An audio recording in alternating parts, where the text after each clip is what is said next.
Hi guys, welcome back to the channel. In today's video I'm sharing with you a recipe my grandma used to make of a green tomato chutney. As you can see here, I have a huge bowl of green tomatoes and they're absolutely lovely. If you're wondering why they're still green, well, unfortunately I've missed a point of propping up my tomato fruit, so some of my plants actually collapsed due to the weight. It's my own fault, and in some instances my tomatoes developed a blight, which is a fungal disease. So that means that if you don't harvest the fruit, it will spread to the fruit itself and it kind of ruin the whole harvest. So I had to take some of them off to make myself a chutney, or I'm gonna leave some of them to ripen at home. If you're wondering, actually guys, that yes, absolutely, it's super easy to make a chutney, and at the same time, if you didn't want to do that, you can leave them to ripen. All you got to do is put them in a paper bag or in a cardboard box in the dark, and they'll get there eventually.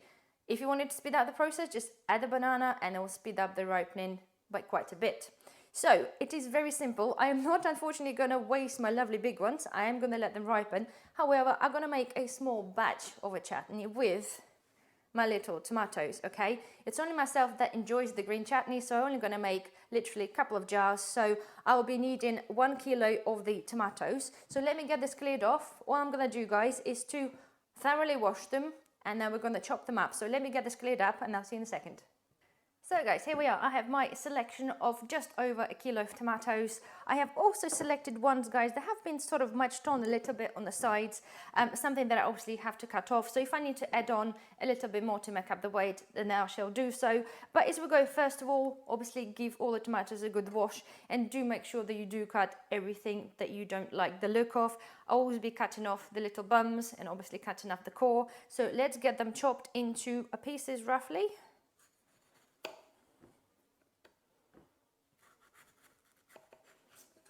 At this stage, it really doesn't matter what size you cut them into, because we're going to be stewing them for a really long time. However, if you sort of do this in, I'll show you roughly, a couple of centimeter squares, that should do this nicely. We're looking at something like that. Of course, the size and the shape of tomato is different, but that's kind of roughly what I'd be aiming to do, okay? So let me continue with that.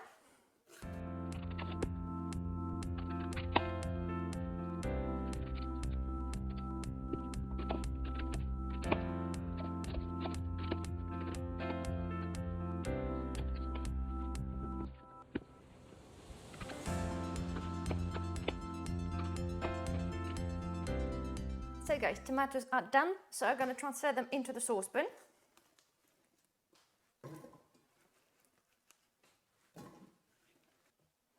Okay, so now I've got a pinch of salt, or a tablespoon of salt. I'm going to sprinkle this on the tomatoes. Okay, give it a mix up.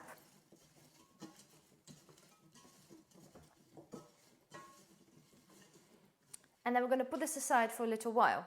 In the meantime, guys, I have 2 apples, I have 1 onion, and all I'm going to do, I'm going to peel the apples, also wash the apples, peel the apples, peel the onion, and then chop things into small pieces, a little bit smaller than tomatoes, and then we're going to see you in a second. So, guys, our apples and onion is ready, so you're all chopped up here. Our tomatoes had the chance to sit down and relax a little bit, and as we know, salt draws out all the moisture. And of course, you can see, yes, we have a juice in the middle as well. The idea is, guys, that we're trying to draw as much moisture as possible, because we don't want our chutney to be really runny. We want it to be kind of thick consistency, and having an apple stewing it within the tomatoes will help the chutney to be sort of nice, thick and cloggy. So all I'm going to do now is just going to drain the juice, okay, and you can rinse the tomatoes of salt. It's totally up to you. It depends really how much sort of flavor you want, how much salt you want in your chutney. I'm going to rinse it just to get rid of it, because I like my chutney to be really sweet and sour. So let me do that and I'll see you in a second. So tomatoes are ready. So all we're going to do is we're going to add on the apples. And we're going to put our onions in.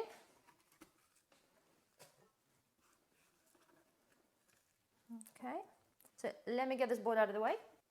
So, okay, now I'm putting our chutney on a hob. We are now going to add on our other bits. And as I mentioned to you, this is a really, really straightforward recipe. Grandma used to make this years ago, and I really used to like it. So again, it's one of those things, guys, when you kind of have something, you do kind of forget about it, and then you just remember it, so you want to do it again. So anyway, I've got raisins. I've got about, I would say, about 3 tablespoons of raisins. Okay. I have here a yellow mustard seeds. Again, about a tablespoon, maybe 2. Again, it depends up to you guys. If you don't like the mustard seeds, don't bother putting them in there, but it all kind of adds on to the complexity of the flavor. Okay, so let's go with vinegar. I got 1 cup of apple cider vinegar, homemade. Okay, I have some cinnamon, ground cinnamon. Again, I don't like to put too much of cinnamon because cinnamon is kind of like a Christmassy flavor, and that's fine if you do this for Christmas, but I prefer just to do a little bit. Okay, I would say probably maybe a little teaspoon. Okay, I have 1 cup of brown sugar. Oh, the brown sugar smells great. And all combination of that brown sugar will give the chutney really nice chutney color, because chutneys generally are a dark brown color.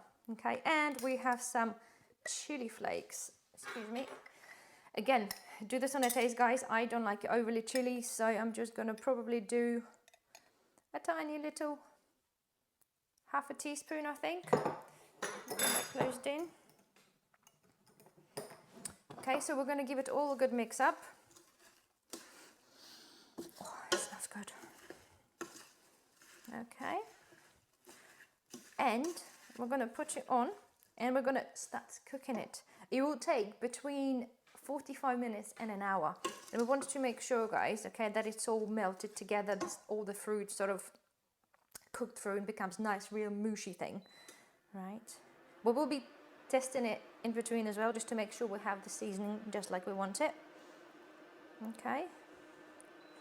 Let's put this in the heat. So, yeah, and good luck chutney. So I shall see you guys in a few minutes.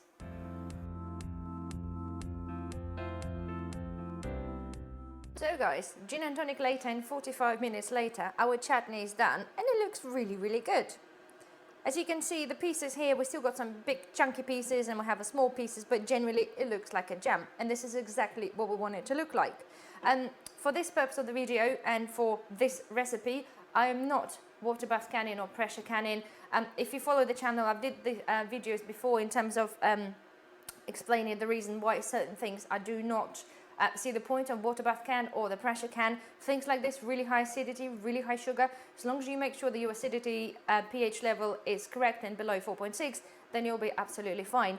In this instance, the chutney I will be keeping in the fridge anyway, so currently, whilst it's just chilling down slightly, I'm having my jars filled with really hot water. And if you follow my video for the tomato pickles, I do this 3 times to make sure the jars are sterilized. I've washed and sterilized them anyway, but I'm currently having some hot water in the jars. So as soon as I'm going to empty them, we're going to transfer the content of this into our jars. So let me get them now.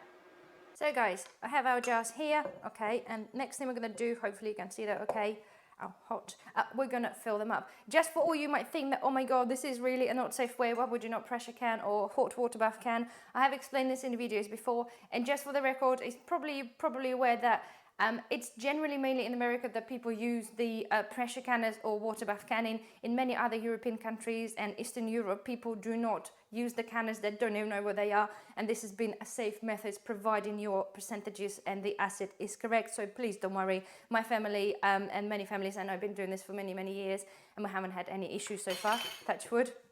So yes, please don't worry. So long as you do your proper research, guys, and actually understand the acidity and obviously the botulism and the percentage, and don't confuse, and I know there's many issues there with people confusing the vinegar acidity for the pH level of final result that you need to make sure that you avoid botulism. So anyway, without further ado, guys, let's get those jars filled. Obviously make sure everything is sterilized, so let's get them filled up. If at any point, if you do feel like you want to really put this through the hot water bath, or pressure canner, by all means do, but I'm not intending to. So let's get that. That smells good. Heating up a little bit more than a couple of jars.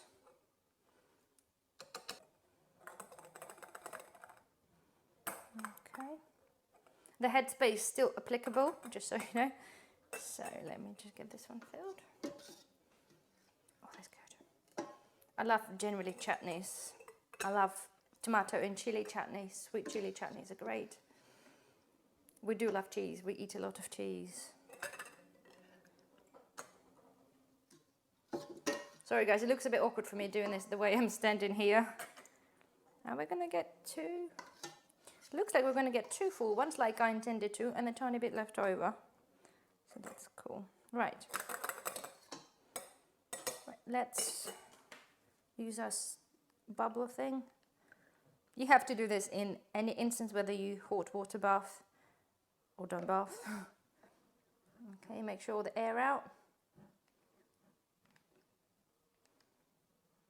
Okay, right, so let's put that here. So now I've got a clean wet towel. I'm just going to wipe the rims. And again, guys, I strongly suggest not to use a vinegar. I know some people recommend to use a vinegar, but acid and the rubber seals, to me, make no sense. So I don't see why would you want to add. I know we have a vinegar inside it, but to have a direct contact with vinegar, I don't see the point. Purely my choice, guys. Okay, so we're going to put the lid on. And because we are not doing anything, we're not canning it, we're going to make the lid really, really tight. Okay, did I wipe that one? Forgot now. When I'm talking, I can't remember. So I've got some on my lid. Okay, put that in there.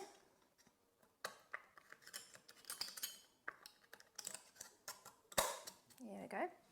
Right, to make sure it's tight. And again, the taboo subject before, the inverted method. Again, my grandma had been using it for absolutely years, okay? We're turning this upside down. Okay, we're going to leave this upside down for 5 minutes, okay? And we're going to turn this the correct way up. So I shall give it 5 minutes and I'll catch up with you then. So 5 minutes have passed, guys. We're going to turn this correct way up. And I know it's an old-fashioned method, okay? It is, like how people did this, and I know some people say because they did this and it was okay, it doesn't mean it's safe. Well, to be fair, there's more records of people actually having an issue with botulism and other diseases now than it was then. So anyway, to me, it's good enough for me. Again, it's a personal choice, guys. Like with the preserving, yes, there's a science behind this, absolutely. There's a science behind that. Again, and this is all due to the acidity and sugar content. So here we are. This is, we have our 2 jars. All I'm gonna do now, without bothering them too much, I'm just gonna put them aside, guys, and I'm just gonna let them cool down, and it will still have the same effect, guys.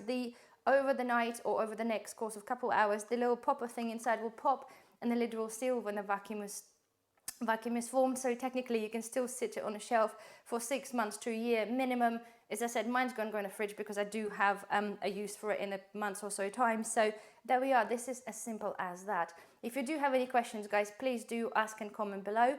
And if you did enjoy the video, don't forget to thumbs up, and I'll see you in the next one. Bye bye.